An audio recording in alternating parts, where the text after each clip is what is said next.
இன்றைக்கி மார்னிங்கோட ஒரு குட்டி விளாக் பார்க்கலாமா? ராகி சேமியா ரெசிபி தான். ராகி சேமியாவுக்கு வந்து சேமியா, வெங்காயம், பச்சை மிளகாய், கருவேப்பிலை இதெல்லாம் நம்ம எடுத்து வச்சுக்கலாம். அதுக்கு முதல்ல சேமியாவை ஊற வைக்கணும். சேமியா ஊற வைக்கிறதுக்கு முன்னாடி கொஞ்சம் சால்ட்டை ஆட் பண்ணிவிட்டு நம்ம அந்த வாட்டரில் ஊற வச்சா நம்மளுக்கு நல்ல சாஃப்ட்னஸ் வந்து கிடைக்கும். ஊற வைக்கிறத வந்து நல்லா தண்ணி மேலே வர அளவுக்கு ஊற வைங்க. அப்போ தான் அதை நம்மளுக்கு ஈஸியாக ஊறிடும். நல்ல 5 மினிட்ஸ் ஊறினதுக்கப்புறம் உங்களுக்கு தொடும் போதே அந்த சாஃப்ட்னஸ் வந்து தெரியும். தண்ணியை நல்லா வடிச்சிட்டு டைரெக்டாக நம்ம இட்லி சட்டியில் வைக்காமல் ஒரு பவுலில் வைங்க. ஏன்னா இன்னும் தண்ணி வந்து அதுலேருந்தும் வடியும். என்ன தான் நம்ம புழிஞ்சாலும் அது வந்து நம்ம ஃபுல்லாக கம்ப்ளீட்டாக எடுக்க முடியாது.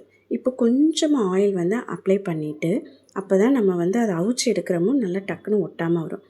இது மாதிரி நம்ம எல்லா இதுலேயும் வச்சுட்டு பாருங்கள் தண்ணி வந்து எவ்வளோ வடிஞ்சிருக்கு. நம்ம எவ்வளோ புழிஞ்சாலும் இப்போ வச்சதுக்கப்புறம் நல்லா ஆவி வந்ததுக்கப்புறம் இட்லி சட்டி உள்ள வச்சு அவிங்க. அதுக்குள்ளே நம்ம வந்து இங்கே பக்கத்தில் வெங்காயம், கடுகுலாம் போட்டு நம்ம தாளித்து ரெடி பண்ணிடலாம். கடுகு பொரிஞ்சதுக்கப்புறம் வெங்காயத்தை போடுங்க. வெங்காயத்தை கண்டிப்பாக நீல வாக்கில் தான் அருங்க.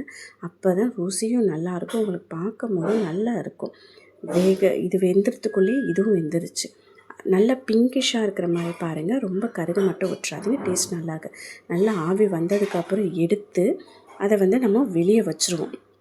வெளியே வச்சதுக்கப்புறம் உடனே ஒரு பிளேட்டில் ட்ரான்ஸ்ஃபர் பண்ணி நல்லா அதை உதுத்தி விட்ருங்க. சூடு இருக்கையிலேயே கட்டி ஆறினதுக்கப்புறம் எடுக்காதீங்க. உதுத்தி விட்டோன்னா கிண்டினதுக்கப்புறம் சூப்பராக சேமியா ரெடி. இதை நம்ம ஸ்பூனில் எடுக்கும் போதே உங்களுக்கு நல்லா ரிசல்ட் தெரியும். நல்லா சாஃப்டாக வரும். நீங்கள் சாப்பிட்டுட்டு செஞ்சு பார்த்துட்டு எனக்கு கமெண்ட் பண்ணுங்கள். பாய்.